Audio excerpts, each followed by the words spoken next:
That top story this morning, a woman is recovering this morning after being attacked in the middle of the Glenn Jackson Bridge. She actually ran into traffic to get away from her attacker. Police, they need your help this morning finding the driver of a truck who crashed into a house and then took off. They have to wait until the sun comes up before they're able to fly over the area. Is he on house arrest? None of your business. That's what he is. Has he said anything about what he did? Well, a Portland man is facing several charges this morning after police say that he tried to set his girlfriend on fire. The commander-in-chief and the state lawmakers that flew on Air Force One with the president to Oregon made it very clear the trip's intentions when they stood on the tarmac.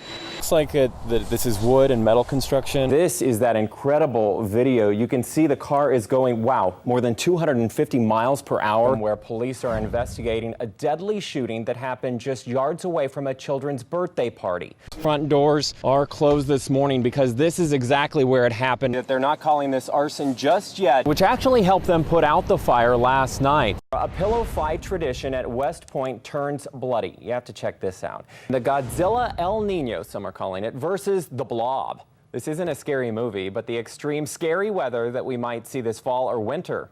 No joke. What is on the minds of everybody today? Of course, the great sunshine that you are providing for us. Jeffrey has the truck of his dreams, and believe me, I want one just like it. It was a great game. It was a good game. Yeah. It was a good game, yeah. We have yet to get down there and tailgate together. That would be fun. It would be fun. All right. Hopefully you did. Hopefully you're waking up this morning and enjoying your 3-day weekend. I'm Matt Johnson. And more breaking news this out of Gresham, where police are investigating a deadly shooting that happened just yards away from a children's birthday party. That top story this morning, a woman is recovering this morning after being attacked in the middle of the Glenn Jackson Bridge. She actually ran into traffic to get away from her attacker, according to witnesses. K2's Corey Marshall has the latest on this story. Corey, good morning. Corey, thank you for that. Well, now to the search for Kyron Horman. Hundreds of volunteers are spending their 3-day Labor Day weekend searching for clues in his disappearance. K2's Reed Andrews has more on what they're doing today and the false alarm yesterday. Now to an update on the transient problem in the Pearl District. Several homeless have been moved out of the area ahead of the major art festival that is happening right now. But many neighbors that live nearby are worried about crime in that area. K2's Stephen Mayer has the latest. Stephen, thank you. It was a great game. Were you glued to your TV or were you stuck in all of this? Yep. Duck fans waited in traffic for several hours as they made their way to Eugene for the first game of the season. Yeah, welcome back. Happening right now. These are live pictures. Thousands of refugees continue to arrive in Germany. Buses and trains are bringing them to temporary shelters all across Europe, and volunteers are providing food and clothing. The refugees were allowed to leave Hungary yesterday after the country opened its borders with Austria.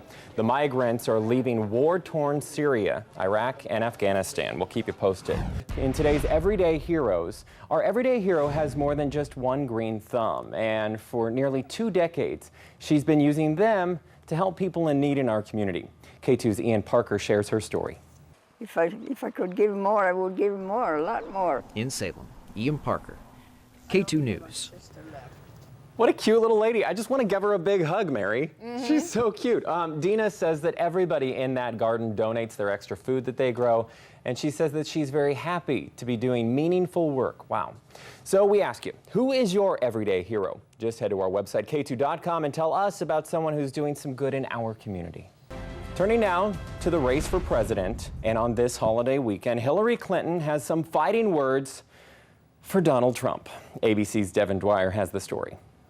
Devin, thank you. Now to your voice, your vote. And the Godzilla El Nino, some are calling it, versus the Blob. This isn't a scary movie, but the extreme scary weather that we might see this fall or winter. No joke. Here's Steve Dunn with a preview. I don't know if I want to watch that. This guy's scary, Mary. The Blob? Are you kidding me? I don't know that it's as scary as maybe it sounds, but, well, you know, if you watch, then, of course, you can learn more about it. All right. Well, hopefully some of those temperatures and some of the precipitation help with the fire suppression that is going on in Oregon and also Washington. And you know what? Speaking of that, to wildfire season and the story about an amputee who got burned out of his house and all he wants back is his dog. Well, time now for our Video rewind. High five. Yes. Nailed it. Where we're counting down the best caught on tape moments of all week. It was probably knocked Yikes. out, but still. Jeez. Yeah, around her leg. Yeah. Hey, be sure to tune in to K2 News this morning tomorrow from 4:30 to 7. Mary will be there. Have a great day. Of Southwest Portland, where police are investigating a very serious motorcycle crash. Take a look at this. It happened on Southwest Multnomah Boulevard just after midnight. Now to a K2 crime alert. Police, they need your help this morning finding the driver of a truck who crashed into a house and then took off. Take a look at these pictures. This happened in Aloha yesterday. Happening right now, a historic visit as Pope Francis is in Cuba this morning. This is a live look at Revolution Square in Havana, where the Pope just gave a mass and spoke to an estimated 100,000 people. Later today, he's going to be meeting with some Cuban officials and some local children before he heads to the U.S. Here's ABC's Terry Moran with more. Back here at home, some people in a Vancouver neighborhood are taking back their neighborhood this morning from the homeless and an increase in crime, they say, by shedding light on the issue. Literally. K2's Chris Lytle with the story. Chris, thank you. Well, a Portland man is facing several charges this morning after police say that he tried to set his girlfriend on fire. According to court documents obtained by K2 News, Joshua Strittmeyer, pictured here, told police that he poured gasoline on his girlfriend's head after the two got into a fight, and then she tried to drive off. In Colton, a farmer there wants to know what happened to thousands of her honeybees. She says last week they were buzzing around healthy, but after her vacation, she found most of them dead, and now she thinks that someone may have done something to the bees. So she's asking for your help this morning. K2's Stephen Meyer with the story. Police say that her grandson was thrown to his death by his mother from a bridge in Newport. Now the grandmother of little London McCabe is speaking out and asking everybody to remember him tomorrow on what would have been his 7th birthday. K2's Joe Douglas has the story. Okay, so Mary is working on that. Of course, stay tuned for all of that, especially as we head into the rest of your holiday weekend. And also this, happening in the news today, a West Point pillow fight under investigation this morning after dozens of cadets are injured. What was in the pillowcases? We're back in 2 minutes.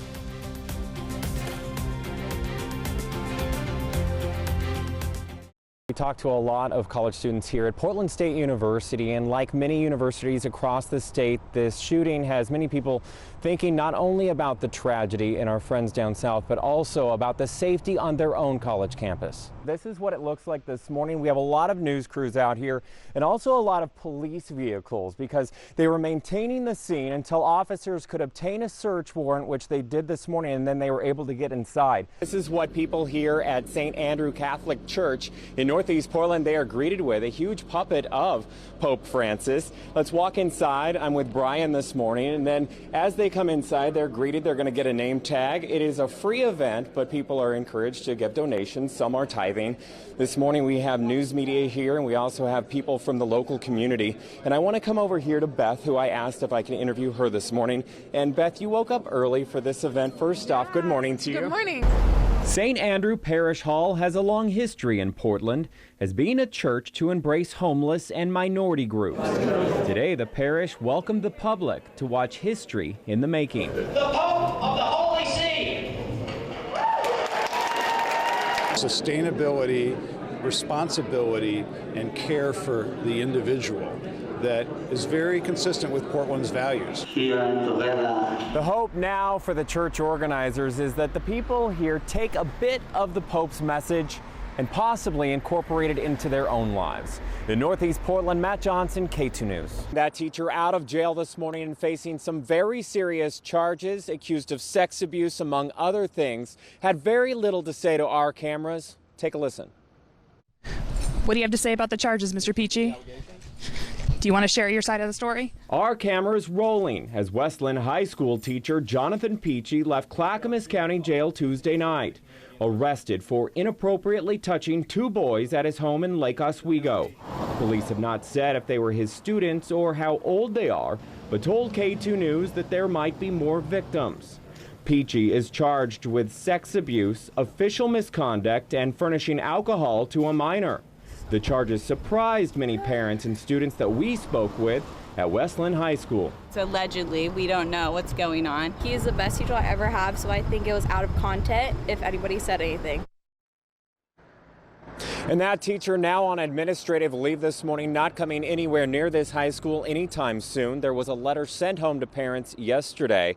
He is due back in court October 7th. Live in Westland, Matt Johnson, K2 News. So the workers here, they're putting finishing touches on this pot shop that's going to be opening tomorrow at 11 o'clock. And the buzz right now is excitement because they're going to be making history. And that history might just save the bedroom community of North Bonneville, Washington, a town of less than 1,000 people, once known for Bigfoot sightings. Starting tomorrow, what is North Bonneville going to be known for? It'll be the very first retail marijuana operation operated by a government agency in the United States and possibly in the world. Steve Hassan is the city administrator and treasurer. Last year of this time, I was actually sitting on some checks for a while because we simply couldn't pay our bills. Yeah, these are just pre-rolled joints, half-gram joints. Now, after months of red tape and community meetings, the shelves at the Cannabis Corner are full of marijuana intended for recreational use. And we have, like I said, a huge selection. We carry 42 strains of flower, which is unprecedented. I mean, Robbie Lee is lead budsman.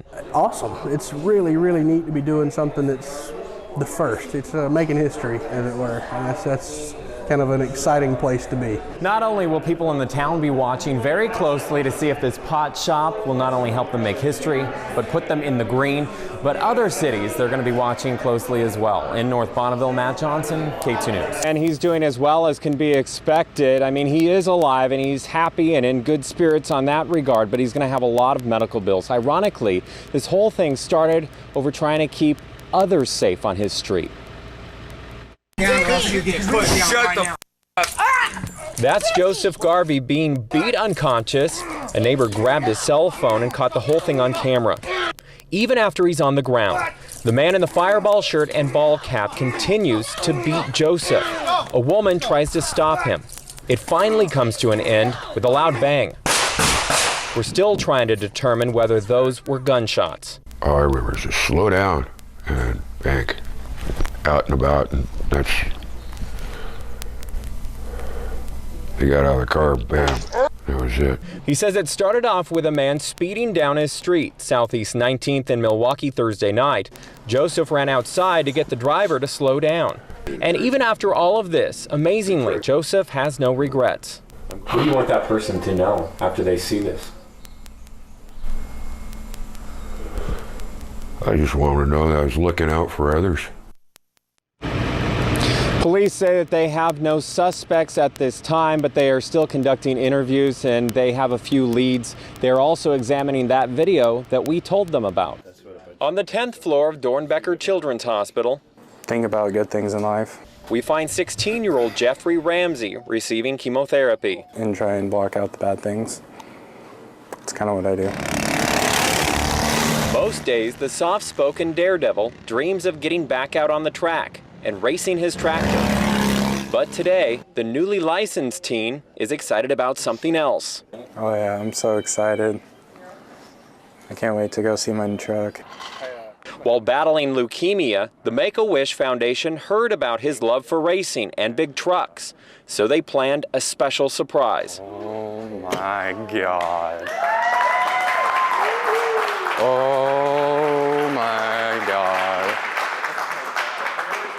That thing is freaking sweet. I just want to say, thank you to everybody and anyone who did anything to help, and you guys are a bunch of great people.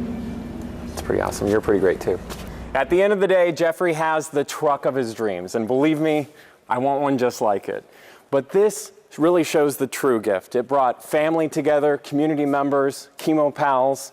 His doctor is here. Everybody showing just how much they love Jeffrey, which is pretty awesome. Yeah! Intro with Matt Johnson, K2 News.